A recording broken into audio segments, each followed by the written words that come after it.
Bienvenue à tous et à tous pour une nouvelle vidéo à chaîne Lampadaire. Aujourd'hui nous avons vu, là on va voir mon premier lampadaire Mazda en LED. Vous allez me dire, c'est quand même chelou, vous avez vu. On sait très bien, j'ai fait une vidéo en 2018 pour vous dire que Mazda est revenu au goût du jour. Ça c'était une sacrée histoire, une sacrée... j'en ai même chialé, quasiment. Donc, je vous garantis, c'était une dinguerie. Et donc, aujourd'hui, nous allons voir, donc je remercie Fadi, bien sûr, qui se reconnaîtra dans la vidéo, mais il m'a refilé un luminaire LED très intéressant. Et donc, du coup, on va pouvoir le regarder ensemble, parce que je vous garantis, c'est quand même impressionnant de se dire que plusieurs années après, je me convertis actuellement un peu sur la LED aussi, mais ce que je veux dire, c'est que là, actuellement, c'est quand même chelou. J'ai des Mazda Senior, des Mazda Major, des Mazda, des trucs comme ça, des 4x18 watts, des trucs comme ça. Puis là, on passe sur du panneau LED. Je pensais jamais une fois obtenir un truc Mazda, un récent surtout. Je vais simplement en regarder la date du luminaire parce que je ne sais pas. Je crois qu'il fonctionne encore, donc ça va. Mais c'est très bon, c'est très léger. Voilà, c'est un simple panneau, c'est très bon. Par contre, c'est bien leur système, c'est une espèce de plaque un petit peu grillagée. C'est un petit peu, on a une petite texture toute sympatoche. Je sais pas. Alors moi, on va expliquer, en fait, c'est des panneaux LED, en fait, mais qui sont, on va dire, striés, bien spécifiés pour avoir, on dirait, une luminosité parfaite, vraiment aux quatre coins du truc. Je veux pas un truc dégueulasse. Mais c'est vraiment bien, je valide vraiment. Alors bien sûr, c'est marqué Mazda, on change pas l'équipe qui gagne, par contre ici, bon, c'est marqué flou, mais il y a Mazda marqué en gris dessus, un peu style comme certains luminaires, marqué Mazda. Et bien sûr, derrière, on va pas se l'avouer non plus, on va pas se cacher, c'est que l'arrière, c'est un peu, c'est fin ça, quoi. Peut-être 5 cm d'épaisseur, ça changeait 4x18 watts. Mais bon, alors là, on a un petit truc, c'est un convertisseur. Alors, 220-240, 33 watts. Ouh. D'accord, ok. Donc voilà, donc un petit peu le bronzer. Bon, bien sûr, un norme européenne, machin, je ne sais pas, ça a été fait. Designé pour Mazda. Bon, oui, en fait, ça a été design pour Mazda, donc je pense que c'est du Philips, tout simplement. Ça signifie. Mais ouais, franchement, c'est trop drôle, en fait. C'est vraiment perturbant de voir un petit truc comme ça, un convertisseur électronique LED marqué Mazda dessus. C'est très perturbant. Et donc, du coup, on a un petit boîtier. Je pense que ça, c'est pour l'alimentation. Oui, je pense bien. Mais franchement, c'est perturbant. Par contre, je vais le mettre mieux parce qu'en fait, là, oui, c'est quand même bizarre. Ah si, en fait l'étiquette il monte de travers, d'accord, ok. Donc là, ici, sur le petit panneau, là, le petit machin, avec le joli logo Mazda des années 70, ça magnifique. Alors le Mazda, donc Mazda Panel RC007C. Bon après voilà, Mazda, ok.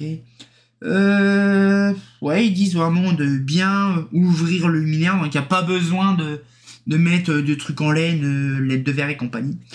36 watts, donc de sortie, 220-240 volts, tension 0,18 ampères, donc ça fait pas mal quand même. Et puis voilà, donc Made in China, Bando, en termes d'auting, bon ça c'est pas étonnant, mais sinon c'est marqué le site de Mazda, http www.mazdalighting.com. Alors là, ça c'est magnifique quand même, c'est beau.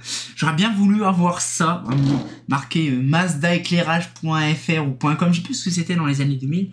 Mais bon là franchement, si Mazda aurait existé, je suis sûr que ça aurait été via vraiment Mazda, ça c'est sûr.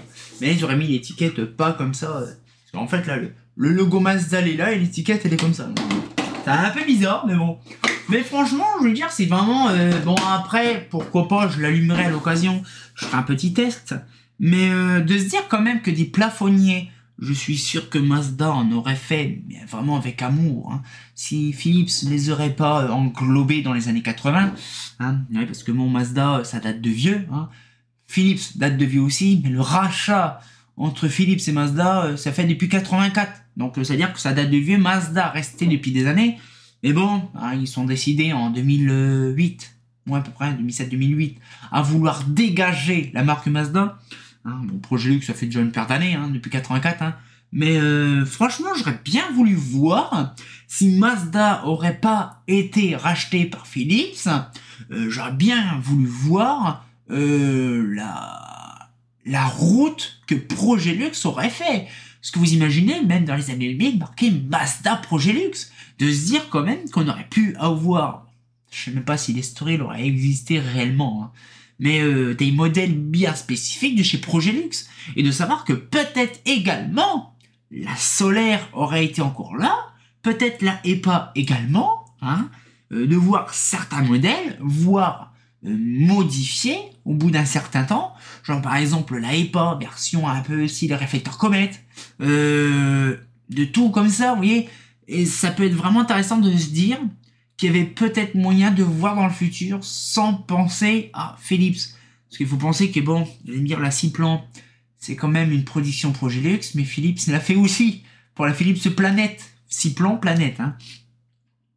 Après, il y a d'autres modèles, hein, je vous dis, il n'y en a pas que ça, il y en a plein, des versions Philips et Mazda qui ont concordé les mêmes violons. Hein. Et donc, du coup, ce qui fait, c'est que moi, je pense, pour ma part, que ces dalles-là, je pense que Mazda aurait eu l'occasion de les faire eux-mêmes.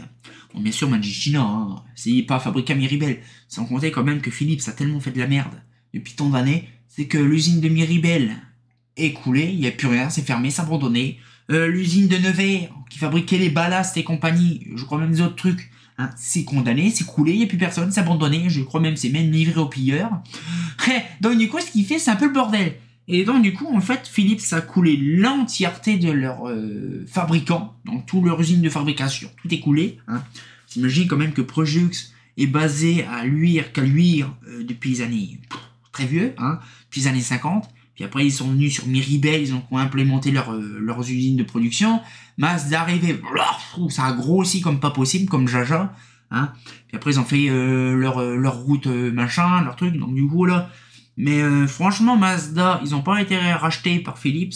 Je suis sûr que Mazda alors, a été nickel. Hein. Parce que Mazda, ils se sont fait quand même les couilles en or quand même plusieurs années. Bon, il faut penser que peut-être que l'Aluma aura existé. Parce que Mazda n'existe plus. Bon, l'Aluma aura existé. L'Estoril... Je ne sais pas, parce que quand même, l'Estoril, c'est Miribel qui l'a fabriqué. Hein. Donc, hein, que ce soit Philips ou machin Mazda, bon, je pense que c'est un lumière Mazda, mais fabriqué aussi, entre parenthèses, par Philips. Hein, parce que bon, mais ce qui dire, voilà, donc il y a l'Estoril, la Marbella aussi, fabriqué aussi là-bas Miribel, hein, la Malaga, comme il y a le Malaga, il y a aussi la Junior. Hein. Bon, tous ces modèles-là sont fabriqués au même endroit Miribel. Sauf que bon, après arrive un moment, ça dégage, hein, Made in China, hollandais, machin, tout ça, les pays de l'Est. En Angleterre aussi, hein, il y en a plein, qui ont été fabriqués en dehors de la France. Et ce qui fait, c'est que ces trucs-là, bon, bien sûr, ça a été fabriqué en Chine, mais ça a été vendu par mazdaéclairage.com. Ça aurait été bien. Mais bon, hein, on peut pas repasser le passé et puis de modifier directement ça directement. Parce que bon, j'aurais été là, moi, dans 82, 83, j'aurais dit, vous me faites pas chier, vous me virez Philips et vous restez là. Projet, vous imaginez, Mazda Progélux dans les années 2020. Ah, magnifique. Et de voir peut-être la Brabo. Magnifique, la Brabo dans les années 70, 80, encore en bon état, fonctionnel. Puis de se dire, il y a peut-être la Grabo, la Brabo LED. Ah, ça a été super bien, je vous garantis. Et même, je suis sûr, bon là, hein, comme d'hab, je suis sûr et certain que là, actuellement, vous savez que le pont Gallieni à Lyon, bon, je pense que vous connaissez peut-être pas trop, mais le pont Gallieni, c'est un des ponts principaux de Lyon. Il y a des applications spéciales Progélux, type Gallieni. C'est con qu'ils n'ont pas pu voir ça, Progélux, mais je suis sûr et certain que si Progélux existait encore, et de les voir rétrofitter en LED, en gardant l'entièreté du luminaire, ils auront fait les couilles en or, ils seront en train de chialer. Mais ce que je veux dire, c'est voilà, donc c'est mon tout premier luminaire LED Mazda. J'en suis fier comme pas possible, donc je remercie encore Fadi de ce truc-là, de ce petit don, ça fait plaisir. Hein. Donc on va peut-être se laisser quand même là-dessus, ça fait plaisir une petite vidéo mais qui part dans les délires sur l'histoire de Mazda, mais franchement je suis heureux d'avoir mon premier luminaire. Bon, ça sera pas dans mon inventaire, hein, c'est un truc lumière tertiaire, hein, c'est pas d'éclairage public, mais voilà, donc il faut penser que de base, EGEP, c'est quand même l'électricité générale et éclairage public. On en parle souvent des lampadaires, mais on parle aussi des plafonniers 4x18 watts et compagnie. Donc voilà, donc ça fait partie de l'électricité générale, donc le tertiaire. Donc voilà, une petite partition de GEP en plus, que ça fait des années. Voilà, donc on sortit encore pour une nouvelle vidéo, et comme de bien entendu, bah... Je vois que dalle. Avez-vous pensé à l'éclairage LED? Ah, c'est pas faux.